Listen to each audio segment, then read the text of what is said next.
Ah, bonjour. Bonsoir. Bonsoir. Bonsoir. On va à mon hôtel. Ah, mais je sais pas quel est votre Oui, hôtel, moi. pardon, oui, c'est vrai que je suis fatigué. Les Comtes de Méan, D'accord, ça je vois où c'est. merci. Ça, vous attendiez pas dans le froid depuis trop longtemps. Si, c'est pour ça. Vous êtes de mauvaise humeur du coup? Non, jamais, Ah, jamais. comment ça, jamais de mauvaise Non, humeur? jamais de mauvaise humeur. Vous serez le seul au monde. Non, non. Rien ne peut m'énerver. Même les embouteillages liégeois, vous voyez, je prends ça avec philosophie. Très bien. Et ben, dans ce cas-là, on y va. Fermeture des portes, destination encodée. C'est parti.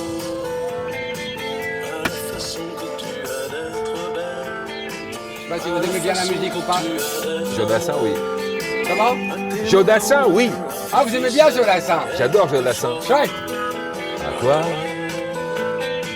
À la façon dont tu as d'être à moi. Ah ouais. Eh oui, Ah, vous la connaissez vraiment? eh bien, évidemment.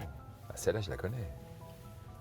Stéphane Guillon, digne héritier de Desproges et de Bedos, vous étiez le sniper du PAF, le flingueur des people sur Canal+, dans 20 heures pétantes aux côtés de Stéphane Bern et Salut les terriens chez Ardisson, votre meilleur pote depuis votre licenciement en juin 2017. À France Inter aussi, vous vous êtes fait des copains. La direction et vos meilleurs clients, DSK et Sarkozy, ont finalement eu raison de vos chroniques matinales pourtant suivies par 2 millions d'auditeurs. Vous distillez à présent votre impertinent talent sur les planches, dans vos one-man shows mis en scène par votre femme Muriel Cousin, et dans des pièces d'auteur où vous donnez le change en attendant votre prochain rôle au cinéma. Auteur de 8 ouvrages, vous avez publié Le Petit Dernier, journal d'un infréquentable chez Grasset au mois de mai. Une belle claque à vos détracteurs, un délice pour vos followers. Cinéma, c'est une grande aventure hein, dans votre vie, vous, Stéphane, parce que c'est vrai qu'on vous connaît évidemment pour la radio sur France Inter, pour la télévision évidemment sur Canal+, C8 ensuite chez Ardisson. Mais le cinéma, c'est la grande passion de votre vie, c'est par là que ça a commencé. Au début, au tout début, quand vous étiez un jeune garçon, Oui. c'était ce rêve-là qui vous habitait. C'était ce rêve-là qui m'a habité et j'ai fait très jeune mon premier film. Ah. Ah bon, après, j'ai eu une longue période d'attente, mais à 17 ans, j'ai fait mon premier film, ouais, Qui s'appelait qui s'appelait On s'en fout, nous on sait, mais qui est un des 10 chefs-d'œuvre du cinéma français.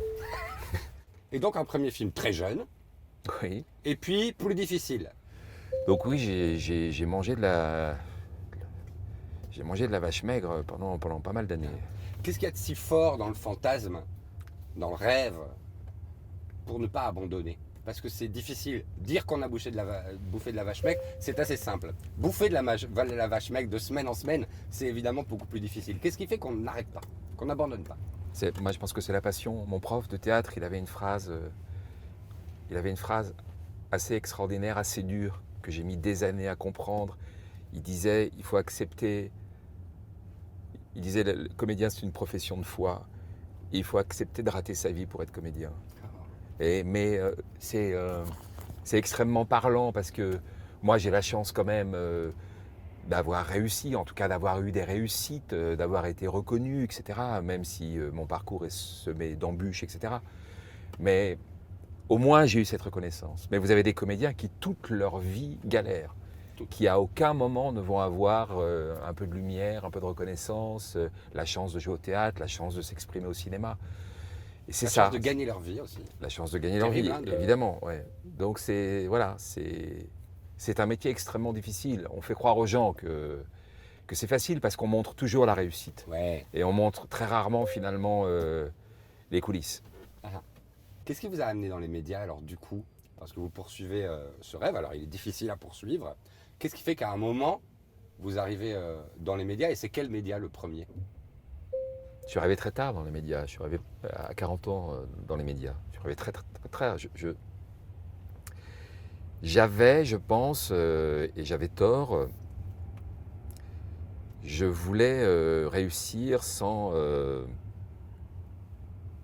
comment dire, pour être tout à fait juste, sans passer par les réseaux habituels de télévision et de... Voilà, Qui est une des routes empruntées. mais qui a été la route pour beaucoup de monde. Alors je regardais les nuls, ils me faisaient marrer, mais je me disais non, moi je ferais pas ça.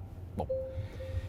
Et puis je me suis aperçu qu'à un moment donné, je pouvais pas continuer à faire mes spectacles sans public. Hein. Je disais que j'étais le grand spécialiste des salles vides, mais qu'il fallait absolument que je fasse connaître mon travail. Et Il n'y a pas de mystère. À un moment donné, pour faire connaître son boulot, il faut passer par la télévision ou la radio. Et je l'ai fait. Mais je l'ai fait très tard. Mais dans cette volonté déjà, Dans quelle volonté? bah, que ce soit un passage, que ce soit pas une fin en soi. Oui, que ce soit un passage. À la fois que ce soit un passage, mais j'ai pas calculé ça comme ça. C'est ça. C'est-à-dire que je me suis vraiment beaucoup amusé à la radio et beaucoup amusé à la télévision. Voilà. Le jour où j'ai commencé à plus m'amuser, ça s'est mal passé, je suis parti, je me suis fait virer ou je me suis arrangé pour me faire virer. Parce qu'en vérité, on s'arrange toujours pour se faire virer. Parce que tout d'un coup, on se trouve dans quelque chose qui ne vous correspond plus. Évidemment qu'on cherche. Il y a un côté de lâcheté, évidemment. C'est qu'on n'arrive pas à le faire nous-mêmes, mais C'est très difficile de le faire soi-même. Hein. Ouais. Faut pas, on n'est pas des héros non plus, Non. mais quand même, je pense que si, quelque part, on est des héros. Merde.